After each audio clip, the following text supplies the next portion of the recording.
लिखिए, we have so many limitations of Lewis theory octet rule, and that's why we have to go for higher theory. And higher theory is what? Valence bond theory. Valence bond theory में सबसे पहले हम लोग पढ़ेंगे overlapping concept of atomic orbitals. Overlapping concept of atomic orbitals. ठीक है? इस theory में ये बोला जाता है दो एटम जब भी बॉन्ड बनाता है, कोवेलेंट बॉन्ड, ध्यान रखना, this are the theory of covalent bond, not ionic bond. Overlapping concept is the theory of covalent bond, sharing of electron, not complete loss और गेन. आयनिक बॉन्ड का concept नहीं है. किसका concept है ये? Covalent bond का. ये theory क्या बोलता है कि जब भी दो एटम जिसका ऑक्टेट पूरा नहीं है, इधर सब लोग ध्यान दीजिए, फिर सुनना पड़ेगा पहले. ये थ्योरी ये बोलता है जब भी दो एटम जिसके ऑक्टेट पूरा नहीं है और वो ऑक्टेट पूरा करना चाहता है या फिर बॉन्ड बनाना चाहता है, ऑक्टेट पूरा नहीं भी हो, ज्यादा भी हो जाए, कम भी हो जाए, डजंट मैटर. मतलब इस थ्योरी में जो लेविस का लिमिटेशन था वो ओवरकम हो जाए. जैसे लिमिटेशन क्या था? PCl5 नहीं होना चाहिए था, BF3 नहीं होना चाहिए था, सल्फेट वगैरह नहीं होना चाहिए था. इस थ्योरी में maximum limitations of octet rule cover हो जाएगा. ये थ्योरी ये नहीं बोलता कि ऑक्टेट पूरा करो. ये थ्योरी ये बोलता है कि सेंट्रल एटम और साइड एटम के हाफ फिल्ड एटॉमिक ऑर्बिटल के बीच में ओवरलैप करो और बॉन्ड बना. ये थ्योरी क्या बोलता है? ऑक्टेट पे बिलीव कर रहा है, ऐसा नहीं कि नहीं कर रहा है, लेकिन उससे बेटर लाइन क्या बोलता है कि जब भी दो एटम आपस में बॉन्ड बनाएगा तो उसके half filled atomic orbital valence shell वाले ओवरलैप कर जाएंगे. मेरी बात समझ रहे हो? और ऐसा करने से उसका ऑक्टेट पूरा हो या ना हो, डजंट मैटर. फिर से रिपीट करूं, ये थ्योरी बोलता है कि जब भी दो एटम आपस में शेयरिंग से बॉन्ड बनाएगा तो दोनों एटम का half filled atomic orbital of valence shell will combine together, overlap together to form covalent bond. जैसे इस थ्योरी के हिसाब से H2 कैसे बना होगा, पहला एग्जांपल तुमको समझाता हूं. H2 कैसे बना होगा इस थ्योरी के हिसाब से? तो पहला H और दूसरा H आया, इसके पास एक एक इलेक्ट्रॉन था, लेकिन वो इलेक्ट्रॉन था कहां? 1s में. ये न्यूक्लियस है 1s है, ये न्यूक्लियस है 1s है. ये थ्योरी बोल रहा है कि ये दोनों जब एक दूसरे के पास आएगा तो इसका 1s और इसका 1s ओवरलैप कर जाएगा और इस तरह का पार्ट हो जाएगा. ये थ्योरी बोल रहा है कि 1s ओवरलैपिंग से H2 बना है. 1s और 1s दोनों के पास एक एक इलेक्ट्रॉन है. इसके पास एक इलेक्ट्रॉन, इसके पास एक इलेक्ट्रॉन, दोनों पास आया ओवरलैपिंग से. इससे पहले लेविस ने क्या बोला? इस तरह का सर्कल बनाया लेविस ने. उसने 1s का बात ही नहीं किया था. उसने बोला देखो इसके सर्कल में एक इलेक्ट्रॉन एक और चाहिए, इसके सर्कल में एक इलेक्ट्रॉन एक और चाहिए. लेकिन यहां पर पहला एग्जांपल दिया मैंने, how the formation of H2. कोई बोलेगा फॉर्मेशन ऑफ H2 कैसे जस्टिफाई करना है BBT के हिसाब से? तो बोलना HH बॉन्ड बना है 1s ओवरलैपिंग से. कैसे बना है ये जो HH बॉन्ड है, यहाँ पे दो इलेक्ट्रॉन देखो, कैसा ओवरलैपिंग है? 1s overlapping. कैसा ओवरलैपिंग है? 1s. यहाँ पे दो इलेक्ट्रॉन जरूर है बच्चे, लेकिन एक इलेक्ट्रॉन फर्स्ट वाले हाइड्रोजन के 1s में है और दूसरा इलेक्ट्रॉन सेकंड वाले हाइड्रोजन के 1s में है. एक और इंपॉर्टेंट बात, जब भी ओवरलैपिंग होगी दो हाफ फिल्ड एटॉमिक ऑर्बिटल्स का, तो स्पिन सेम नहीं रखना है, अपोजिट रखना है. दोनों पैरेलल स्पिन में आएगा तो वहां रिपल्सन होगी. जब भी बॉन्ड बनेगा, दो इलेक्ट्रॉन बॉन्ड में जाएगा, हाफ फिल्ड एटॉमिक ऑर्बिटल के ओवरलैपिंग से बॉन्ड बनेगा, और जब भी ये बॉन्ड बनेगा तो अपोजिट स्पिन वाले हाफ फिल्ड एटॉमिक ऑर्बिटल्स के बीच में बनेगा. जैसे एक और एग्जांपल देता हूं, तुम्हें तब थोड़ा ज्यादा समझ में आएगा. जैसे मान लो F2 कैसे बना अकॉर्डिंग टू BBT. F2 कैसे बना? तो लेविस ने क्या बोला था F2 बनाने का क्राइटेरिया, कि देखो फ्लोरीन के पास 7 इलेक्ट्रॉन है, इसको ऑक्टेट पूरा करने के लिए एक चाहिए. ऐसा भी F2 में मैंने डिस्क्राइब भी किया था.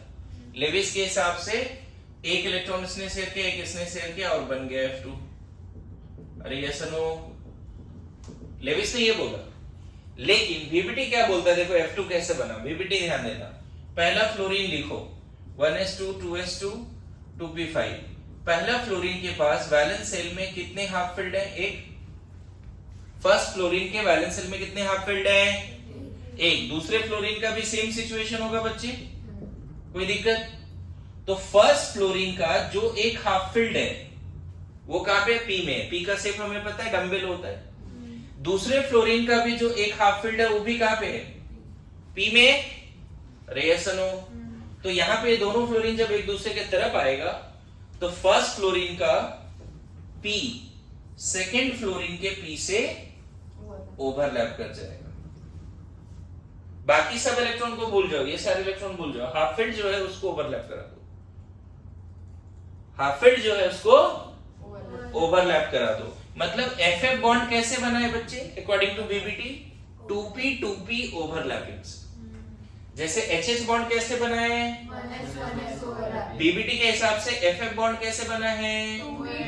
2p 2p overlapping. कैसा ओवरलैपिंग? 2p 2p overlapping. देखो अभी थ्योरी को मैं लिखा नहीं रहा हूं, डायरेक्टली थ्योरी को समझाने की कोशिश है, पॉइंट वाइज लिखा देंगे, दिक्कत नहीं है। फिर से रिपीट कर रहा हूं, बीबीटी बोलता है कि कोवेलेंट बॉन्ड बनता है ओवरलैपिंग बिटवीन एटॉमिक ऑर्बिटल्स। कौन सा एटॉमिक ऑर्बिटल को overlapping? Half field. Very good, with opposite spin. क्या ये मानते हो किसी एटम के पास हाफ फील्ड हो सकता है? क्या सारे एटम के पास फुली फील्ड ऑर्बिटल्स होते हैं? इलेक्ट्रॉनिक कॉन्फ़िगरेशन लिखोगे तो बहुत सारे ऐसे एटम मिलेंगे जिसके पास हाफ फील्ड होगा। नियॉन के पास नहीं मिलेगा। नियॉन में हो जाता है 1s2 2s2 2p6, सब फुली फील्ड है। नियॉन के पास हाफ फील्ड है ही नहीं, इसलिए बॉन्ड नहीं बना। Good to go. नियॉन के पास हाफ फील्ड है ही नहीं, इसलिए उसने, देखो वहां पे क्या बोला था लेविस ने, उसके पास 8 इलेक्ट्रॉन, इसलिए बॉन्ड नहीं बनाया। यहाँ बीबीटी क्या बोल रहा है?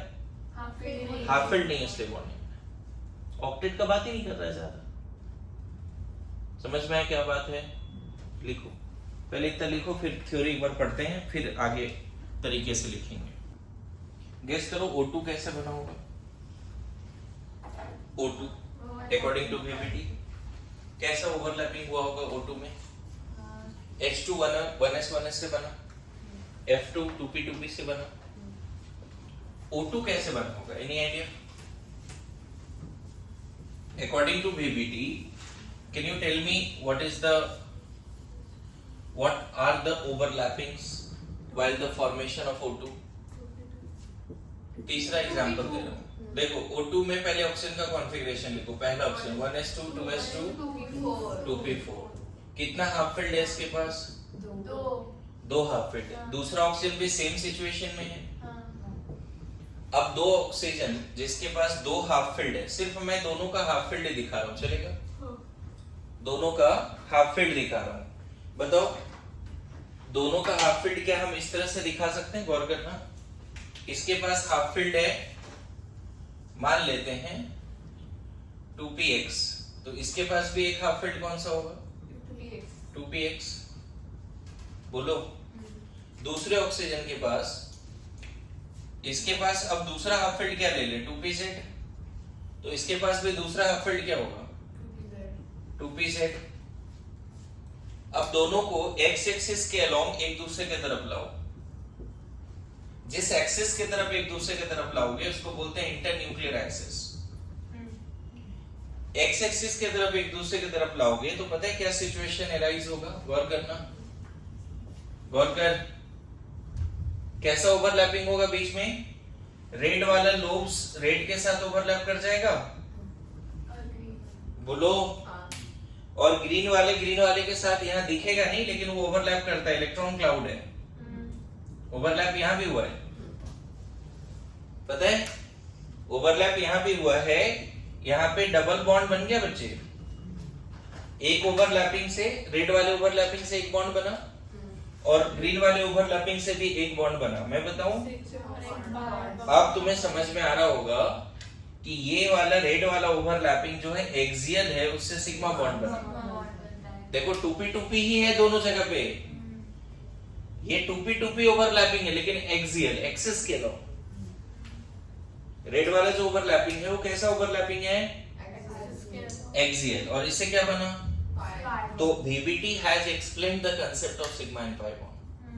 VBT ने एक्सप्लेन किया कि सिग्मा बॉन्ड होता है और पाई बॉन्ड होता है। मतलब ओवरलैपिंग से दो तरह के बॉन्ड बनते हैं, sigma bond and pi bond. देखो इससे पहले O2 में कैसे पढ़ रहा था, याद करो तो O2 कैसे पढ़ रहा था? फॉर्मेशन बोला। देखो VBT ने क्या बोला, लेविस थ्योरी ने क्या बोला कि इसके पास 6 है 2 चाहिए, इसके पास 6 है इसको 2 चाहिए। देखो ये पता है ये बहुत ओल्ड थ्योरी है, ये most advance theory. This theory is based on modern atomic model. Modern atomic model पे बेस्ड है ना। ऑर्बिटल्स कहां पे आया है? Modern atomic quantum mechanical model में हमने ऑर्बिटल्स, क्वांटम नंबर, इन सब की बात करी थी। तो VBT is the most advance theory of covalent bond formation. Good to go. अच्छा थोड़ा सा आइडिया लगा इस ओवरलैपिंग से कि VBT में दो तरह के बॉन्ड बन सकते हैं, एक्सियल ओवरलैपिंग और साइडवेज ओवरलैपिंग। एक्सियल ओवरलैपिंग से क्या बनता है? Sigma bond. और साइडवेज ओवरलैपिंग से तो हम लोग यहाँ पे सीखेंगे कि एक्सियल ओवरलैपिंग से सिग्मा बन रहा है और साइडवेज से पाई, वो सब चीजें। चलो इतना सीख गए तो एक बार N2 का फॉर्मेशन समझाओ तो मेरे को। N2 the formation of N2 by VBT। पहले इसको लिख लो, फिर N2 का थोड़ा सोचो कैसे बना होगा N2 VBT के हिसाब से। इसको बस देख लो N2 कैसे बना होगा। नाइट्रोजन अगर होगा ना तो यहाँ पे एक चेंज कर सकते हैं कि यहाँ पे 3 कर लेंगे, नहीं तो 3 कर लेंगे। कितना पेड है फर्स्ट नाइट्रोजन के पास? N2 N इसके पास भी 3। तो हमें क्या करना पड़ेगा? पहला नाइट्रोजन के पास एक और ऑर्बिटल दिखाना पड़ेगा y एक्सिस के लॉन्ग। देखो y एक्सिस के लॉन्ग दिख रहा है। तो अभी भी अगर इंटरन्यूक्लियर एक्सिस x रखेंगे तो रेड वाले से ही सिग्मा बनेगा। रेड वाले से क्या बनेगा? सिग्मा। ग्रीन ग्रीन ओवरलैपिंग से पाई। और यहाँ पे देखो ये जो ब्लू वाले ऑर्बिटल है जो आगे पीछे, उससे भी पाई। ये ब्लू वाला ऑर्बिटल कैसा है? आगे पीछे। आ रहा है समझ में? तो यहाँ पे 3 बॉन्ड दिखा दोगे क्या? बोलो। एक रेड रेड से सिग्मा, ब्लू ब्लू से पाई एंड ग्रीन ग्रीन से भी pi. Formation of N2 by VBT। तो VBT के सारे पॉइंट्स पढ़ के आइए, चलेगा? सिग्मा पाई में डिफरेंस लिख के आइए। होमवर्क क्या है? सिग्मा पाई क्या है? सिग्मा पाई में जितना सारा डिफरेंस लिख के आ सकते हो वो होमवर्क है। ओके